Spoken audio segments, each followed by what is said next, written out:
If you saw the video from yesterday, I gave you my easiest way to collect these pancakes. But since I made that video, I've had a lot of people comment saying, hey, you never mentioned how the mini P.E.K.KA drops pancakes. And there's a reason why I didn't bring it up, because I don't believe you should hunt down these mini P.E.K.KA's, and I'm going to tell you why in a minute. But first, a word from today's partner. Today, my sponsor has partnered with a unique team, dating app developers that have revealed their secrets alongside experienced psychologists and communication specialists to find the most effective formula for successful matches. Don't rush to skip it, let's face it, dating can be hard. With all the different dating apps out there, where do you even begin? And is there even someone special out there that plays video games as much as you do? Well, that's why I teamed up with Heart Hacks to get you to the next level. And I know what you're thinking, I don't need help, I can do it on my own. But sometimes having help from a trained professional can make a big difference. Oh, and your buddies, don't take their advice. They got no game either. I mean, my buddies told me not to shower and girls loved my natural smell.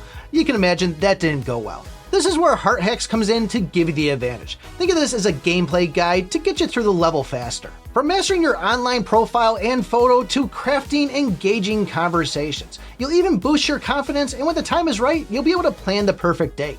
And this is only useful information to lead you to perfect matches. Combined into 7 lessons plus 1 more and 5 bonus guides included, you could get this right away. So stop pushing it off, get out there and find that special someone for you. Upgrade your dating game now and get Heart Hacks from my link or the QR code on the screen for a special price. Now back to where we were, I told you I don't believe we should hunt down these mini P.E.K.KA's. And my strategy for going and getting the most pancakes was to get a speedster, run to the middle, grab as many blue boxes as you can, and just run around grabbing these pancakes. And eventually when everybody makes their way to the middle, work your way to the outside and go jumping from starting position to starting position, taking the bridges. And once the vines started taking over, you could decide, hey, do I want to go in the middle or farm the outer edge? And this would usually achieve about 10 to 20 of these pancakes. But as we know, for every mini P.E.K.KA out there that you kill, you will end up getting a pancake out of that.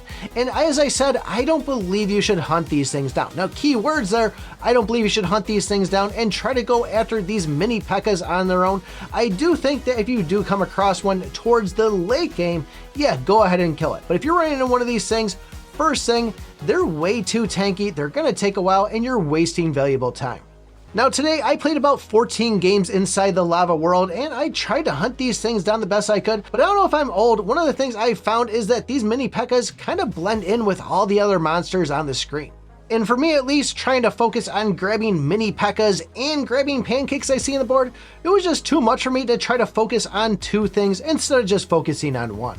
Now, where I also said in that video where I believe that both Golden Boots and Turbo Boots would be good game modes to go in, I didn't run into Golden Boots, but I played Turbo Boots a couple of times and it really didn't seem to help at all. What it really came down to is actually having the Hog Rider inside the game. Having that recharge of the boots is such a huge difference when you are trying to go and run around and pick these things up. Now, maybe it is just that I'm focused too much on the strategy of going and hunting these things down, running all over and grabbing them, versus just kind of camping out, farming, and getting rid of enemies like we normally would. But for me, it seems like the better way to go and the less stressful way is just kind of going from one pancake to the other and picking them up, running through mobs, and just focusing on grabbing these things to the last 30 seconds. Now, the other thing that might be a kicker that's making it a little bit more difficult for me is I am in Squad League. I only have 2 heroes that are at 4 stars, and I'm going up against a lot of other players that have maxed out teams. Maybe not maxed out to the full extent, but they have a lot more 4 stars than me, and it's definitely shown inside the game.